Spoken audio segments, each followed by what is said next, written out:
Welcome into Sports Talk at the Stadium from Williams-Brice Stadium in Columbia, where tonight the Gamecocks took down Texas A&M 30-24 to finally beat the Aggies. Two consecutive games in which Shane Beamer has taken that next step, has checked off that next box. Last time it was at Kentucky, beating the Wildcats in Lexington for his first SEC road win. And tonight, beating the Aggies, the first win for the Gamecocks over Texas A&M since they started playing one another once A&M joined the SEC. What a night it was at Williams-Brice Stadium. Of course, a huge crowd. It was a sellout. You had all the traffic related to the fair and to the ball game. There was electricity outside the stadium, and the fans certainly brought it in the stadium. And the Gamecocks added to the electricity right off the bat. A 100-yard kickoff return by Xavier Leggett, and the Gamecocks were off and running in the first 5 minutes of this ball game, thanks to turnovers by Texas A&M, an interception, a fumble. And 5 minutes in, the Gamecocks were up 17-0. And it looked like this thing was going to be on cruise control, but there was too much ball game left to be played, 55 minutes to be exact. And Texas A&M didn't panic. They went to work. They did what they do. They ran the football some with A-Chain. They threw the ball some with King. They used their big, though inexperienced offensive line some to push the Gamecocks around and create some running zones. So they eventually cut into the lead. The Gamecocks were up 17-0. The Aggies hit a couple of field goals to make it 17-6. By the end of the half, it was 17-14, and we had a real ball game.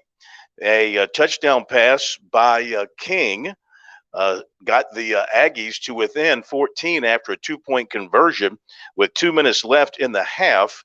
And the Gamecocks didn't do much offensively in that first half. They only had 95 yards. But keep in mind, they had the kickoff return to start the game, so that took a possession out of their hands. And then they had short fields 2 other times. But outside of that, they really didn't move the ball much on offense either. So, it was anybody's ball game at halftime, and Texas A&M was getting the ball to start the second half, but they couldn't do anything. And South Carolina eventually knocked it into the end zone late in the third quarter, 3:25 to go. Marshawn Lloyd had a 19-yard touchdown run. It was a drive that started thanks to an A&M short punt, and that set up the Gamecock drive, 6 plays, 51 yards. And Lloyd had 31 of those yards, and there was a pass to Stogner for 20 yards from Rattler. Gamecocks go up 24-14 at that point. Then it was later in the third quarter, 27 seconds to go. Rattler was back to pass. He gets hit from the blind side. He fumbles. A&M returns it to the 24, and then eventually A-Chain, their outstanding running back, takes it in from 15 yards out. We go to the fourth quarter. It's a 24-21 ball game. And then to add to the drama, the starting quarterback for A&M, King, he gets hurt with 12:54 to go in the ball game. They bring in the freshman Weichman, and that did not help A&M's cause. I mean, he's a talented player, and he's going to be an excellent player for them. But, this was a tough situation to throw a true freshman into, and A&M really couldn't get anything going offensively the rest of the ball game until the very end.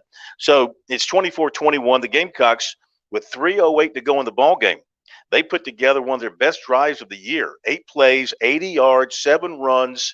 Lloyd goes in from 4 yards out for the touchdown. The extra point was blocked, okay, and that's critical. That's critical to some ways. 30-21 at that point. Gamecocks up 9, 3:08 to go. You kind of feel like this game is tucked away. And even later in the later in the quarter, with time running out, the Gamecocks had a chance down deep in A&M territory to kick a field goal, but they went for it on 4th and 1 and got stopped. And so A&M gets the ball back down 9 after the Gamecocks passed on that field goal attempt, and A&M drives it down the field, and they kick a field goal. All right, so that makes it 30-24. That makes it a one-possession ball game. There's only 10 seconds left. A&M onside kick, they recover at midfield. 1 second goes off the clock, 9 seconds left.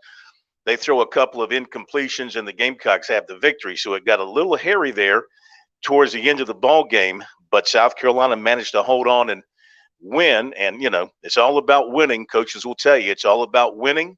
I mean, you want to win pretty, you want to win perfectly, but it's not always going to be pretty. It's not always going to be perfect, but they'll take the W. The Gamecocks only had 286 yards tonight to 398 for A&M. Gamecocks 168 through the air, 118 on the ground. A&M passed for 269. They had 23 first downs to the Gamecocks 13. They ran 75 plays to the Gamecocks 60. Lloyd had another strong game. He ran hard. He broke a lot of tackles. He is a terrific running back. He had 92 yards, 2 touchdowns. And Rattler, though his numbers weren't overwhelming, he wasn't all that bad. 12 of 25, 168 yards, but he managed the passing game well. Offensive line gave him ample time on multiple occasions. And if he didn't see something, if he didn't find something open, he threw it away. They had 7 big plays in the passing game, and he averaged 14 yards per completion. So he was hitting some balls down the field. But the main thing was no interceptions, and he protected the football in the passing game. For A&M, A-Chain had 99 rushing yards, 1 touchdown, so they did a much better job on him this year than they did last year at College Station.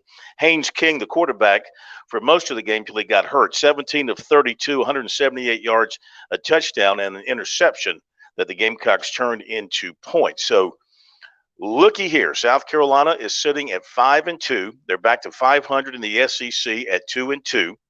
And they will most likely be favored in their next 2 games here in Columbia next week against Missouri, and then on the road in Nashville against Vanderbilt. Gamecocks, if they take care of their business, don't get too caught up in everything, could be looking at a 7-2 mark with the big 3 left down the stretch, Florida, Tennessee, and Clemson.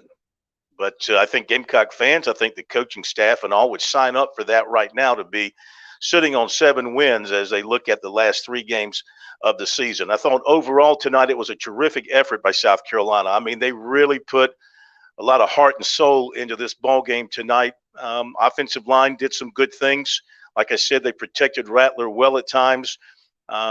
Receivers did some good things. There was a drop by Jalen Brooks in the end zone that could have been a touchdown, maybe should have been a touchdown, hit him in the hands. He was backpedaling.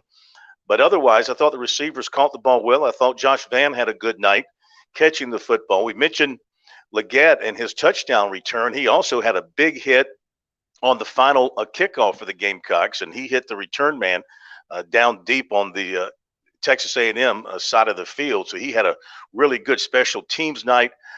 Kroger had an excellent night punting the football, about 50 yards per punt. He pinned Texas A&M back several times throughout the ball game. He got a game ball, according to Beamer. And then defensively, I mean, the Gamecocks, they were in the backfield. They were putting pressure on the quarterback. They kept Texas A&M from making a lot of big plays. They didn't let A-Chain break loose for 50, 60, 70-yard runs. Stewart, the fine receiver, he had a few catches for A&M, but again, didn't let the big play materialize all that much against them. So they did a good job of keeping things in front of them, and they forced some turnovers. They got another interception, as I mentioned, and that would be 9 interceptions for the Gamecocks this season. And many of those coming in the last, 4 or 5 games after they get off to a very slow start in creating turnovers. So all in all, a terrific night for the Gamecocks. They were underdogs here against Texas A&M. They took that personally. Shane Beamer said he told the team, this is a game you can win. It's time to beat Texas A&M.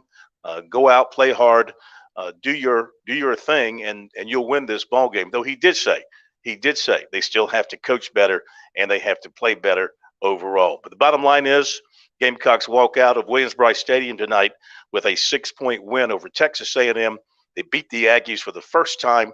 They extend their winning streak to 4, their longest since 2013, and they've set themselves up for a very nice run into November with this football season. Like I said, a chance to get to 7 wins and then take a look at those last 3 and let the chips fall where they may. Okay, check out the post-game press conferences with Beamer and the Gamecock players. Beamer will have his conference call tomorrow night. We'll have that covered for you on our website right here, sportstalksc.com. We'll take your phone calls on Monday night to talk more about it. Thanks for being with us. Brought to you by the South Carolina Beef Council. Sports Talk at the Stadium from Williams-Brice Stadium in Columbia.